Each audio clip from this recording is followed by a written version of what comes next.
Sir నా పేరు అల్లిపిల్లి తాతారావు, మా ఊరి పేరు బొడగొట్లపాలెం.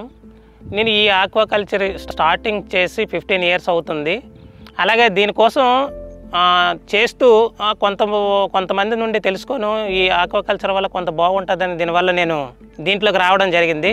కాబట్టి అలా కంటిన్యూ చేస్తూ దీని లాభ నష్టాలు అనేవి ఇంకా చాలా ఉన్నాయి నేను చెప్పాలంటే. సార్ ఇప్పుడు ఈ ఆగస్ట్ నుండి ఈ సీజన్లో మాకు ఎక్కువ శాతం వాటర్ ఫెసిలిటీస్ బాగుంటుంది. ఎందుకంటే వర్షాకాలం వల్ల మాకు సీ వాటర్ నుండి ఎక్కువ రాదు. సో బయట వర్షం నుండి ఏంటంటే మాకు బయట నుండి వచ్చే వాటర్ వల్ల దానికి మేము ఎక్కువ శాతం ఈ సీజన్లోనైతేనే మాకు ఎక్కువ శాతం అవకాశం ఉంటుంది. మళ్ళీ అది అన్ సీజన్లోకి వెళ్ళేటప్పటికైతే మాకు వాటర్ ఉండకపోవడం వల్ల ఏంటంటే దీన్ని ఎక్కువ శాతంగా వెళ్ళలేము మేము. సార్ ఈ లాస్ట్ మంత్ అయితే కొంచెం బెటర్గా కొంచెం ఉంది, కానీ ఇది ఎప్పుడు ఏ టైంలో ఎలా ఉంటుందో మాకు అంతగా చెప్పలేము దీన్ని. ఎందుకంటే వాటర్ ఫెసిలిటీస్ కానీ లేక క్లైమేట్ బాగా ఉంటేనే దీన్ని అంటే అనుకూలంగా ఉంటేనే రావడానికి అవకాశాలు ఉంటాయి. లేదంటే ఎక్కువ శాతంగా డిసీజ్ వచ్చే ప్రాబ్లమ్స్ ఎక్కువగా కనబడుతున్నాయి సార్. అంటే మ్యాక్సిమం ఫీడ్ వల్ల అయితే ఏం కాదు సార్, మ్యాక్సిమం అంటే సీడ్ వల్ల అయితే ఎక్కువ శాతం ఉంటుంది సార్. ఆ సీడు ఒకప్పుడు మేము వేసేటప్పుడు ఆ సీడ్ టెస్టింగ్స్ గట్టి పెట్టుకోకుండా మేము వచ్చేవాళ్ళం.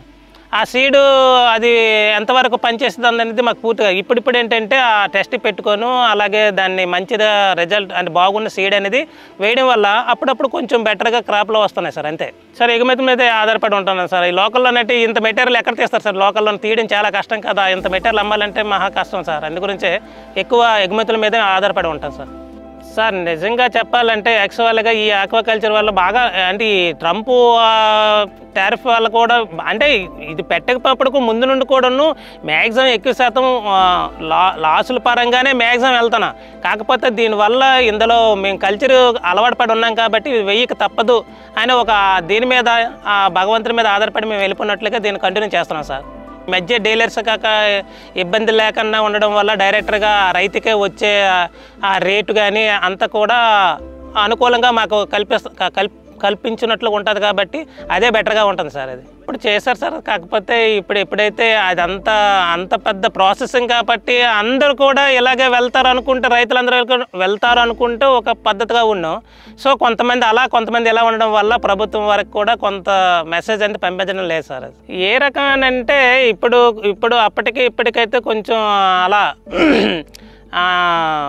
లాస్ట్ టైం ఒక 5 ఇయర్స్ బ్యాక్ చూసుకుంటే ఇప్పుడు చూసుకుంటే కొంచెం బెటర్గా ఉన్నట్లు అంటే అన్ని జాగ్రత్తలు కొంచెం తీసుకోవడం వల్ల ఏంటంటే కొంచెం ముందుకు వెళ్ళినట్లుగా దానివల్ల ఏంటంటే కాస్త ఇంప్రూవ్మెంట్ అయ్యే అవకాశాలు కనబడతాయని ఆక్వాకల్చర్ మీద ఒక అంచనాకు ఉన్నట్లుగా అనిపిస్తుంది సార్. అది సార్ ఇప్పుడు ఈ ఆక్వాకల్చర్ రైతులకి maximum sir first of all electric అంటే సబ్సిడీ అనేది ఖచ్చితంగా ఉండాలి. సో ఇప్పుడు కూడా సబ్సిడీ వస్తుంది.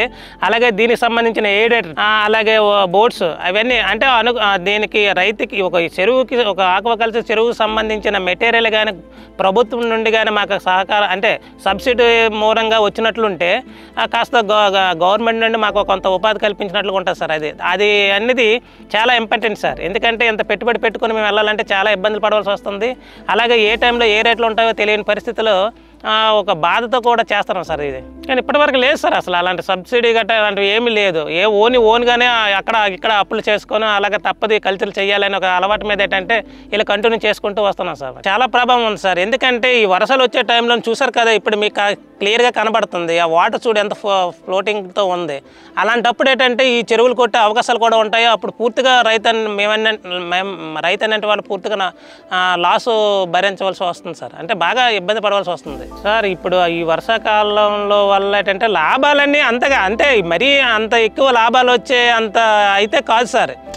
ఏదో అంటే ఒక అలవాటు మీద ఆక్వాకల్చర్కి అలవాటు పడ్డాం కాబట్టి దాని మీద వచ్చింది దాని మీద పెడుతూ అలాగా జీవనోపాధి చేసినట్లుగా కంటిన్యూ చేయవలసిన పరిస్థితులు ఉన్నాయి సార్. అంటే విడిచిపెట్టుకెళ్ళని పరిస్థితుల్లో ఉన్నాం. అది ఇంకా వేరే దానికి వెళ్తే అవకాశం లేనిది సార్. ఇప్పుడు ఏంటంటే ఆ సీడు ఒక యాచరీకి వెళ్ళిన తర్వాత ఆ సీడ్ కొన్ని ట్యాంకులు ఎంపిక చేసుకుని ఆ సీడ్ అనేది ఒక ల్యాబ్కి తీసుకెళ్ళి ల్యాబ్ నుండి టెస్ట్ చేసుకుని టెస్ట్లో దాని ఆ ట్యాంకులో ఏవైతే బాగానే రిజల్ట్ వస్తుందో దాన్నే మేము తెచ్చుకొని ఇప్పుడు కల్చర్ చేయవలసి వస్తుంది సార్.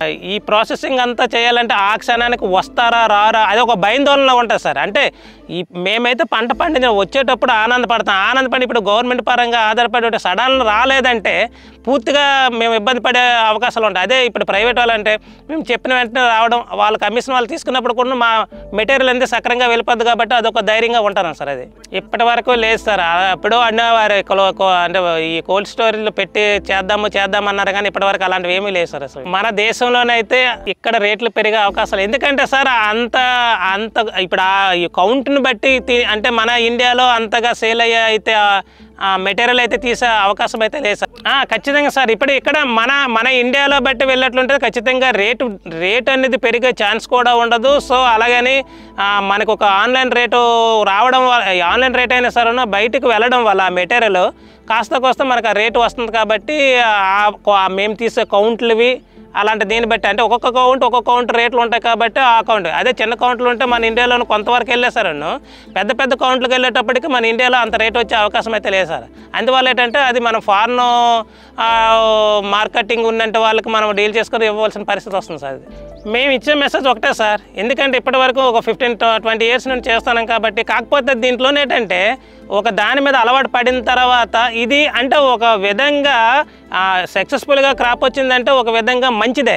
సో అది రాని ఏడలోనూ దీనికి అంత దివాలా తీసే పరిస్థితి కూడా ఉంటుంది. కాకపోతే ఏంటంటే వాళ్ళకి ఇప్పుడు వచ్చే తరం వాళ్ళకు కూడాను మాకున్న ఎక్స్పీరియన్స్ ప్రకారంగా ఇలా ఉంది అని జరిగేది మాత్రం ఎక్స్ప్లెయిన్ చేసిన తర్వాత వాళ్ళ నిర్ణయం బట్టి వాళ్ళు తీసుకునే అవకాశాలు ఉంటాయి సార్. అది ఖచ్చితంగా చాలా ఎఫెక్ట్ ఉంది సార్.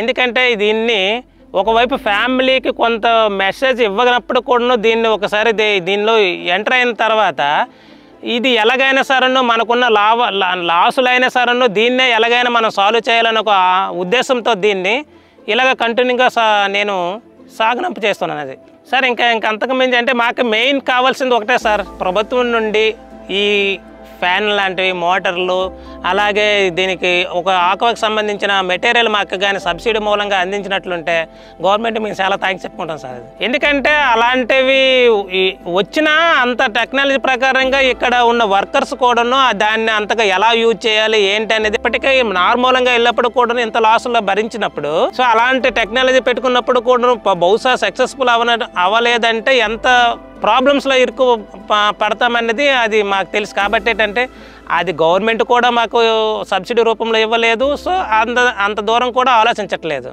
ఎందుకంటే దీన్ని నార్మల్గా వెళ్ళిపోదామని ఒక ఆలోచనలో ఉంటున్నాం. అది